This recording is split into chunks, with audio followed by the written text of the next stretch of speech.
Hi எல்லோருக்கும் வணக்கம். இன்றைக்கான கரண்ட் அஃபேர்ஸ் அப்டேட்ஸை பார்த்துடலாம். தமிழகத்தில் டார்க் ஸ்கை பார்க் எங்கு அமைந்துள்ளது? விடை: நாமக்கல் மாவட்டம் கொல்லிமலையில் அமைஞ்சிருக்கு.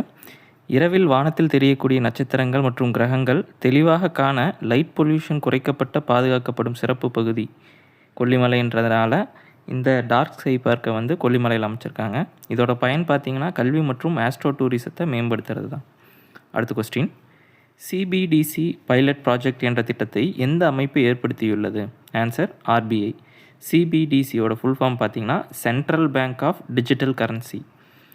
இந்த திட்டத்தில் இப்போ அரிசி, கோதுமை போன்ற ரேஷன் கடைகள் வழங்கப்படும் அத்தியாவசிய உணவுப் பொருட்களை வழங்க மத்திய அரசால் பிரதான் மந்திரி கரீப் கல்யாண் யோஜனா திட்டத்தின் கீழ் வழங்கப்படும் நிதியுதவியை சிபிடிசி முறையின் கீழ் செயல்படுத்தப்பட உள்ளது. அடுத்த கொஸ்டின்: ஆப்ரேஷன் லைன்ஸ் ரோர் என்பது எதனோடு தொடர்புடையது? இஸ்ரேல் ஈரான் போரோடு தொடர்புடையது. இப்போது ஈரானோட supreme leader Ayatollah Ali Khamenei கொல்லப்பட்டிருக்காரு இந்த ஆப்ரேஷன் மூலிமா. இந்த ஆப்ரேஷனோட நோக்கம் பார்த்திங்கன்னா ஈரானில் அணு ஆயுத திட்டத்தை தடுக்கிறது தான் இந்த ஆப்ரேஷனோட முக்கிய நோக்கம்.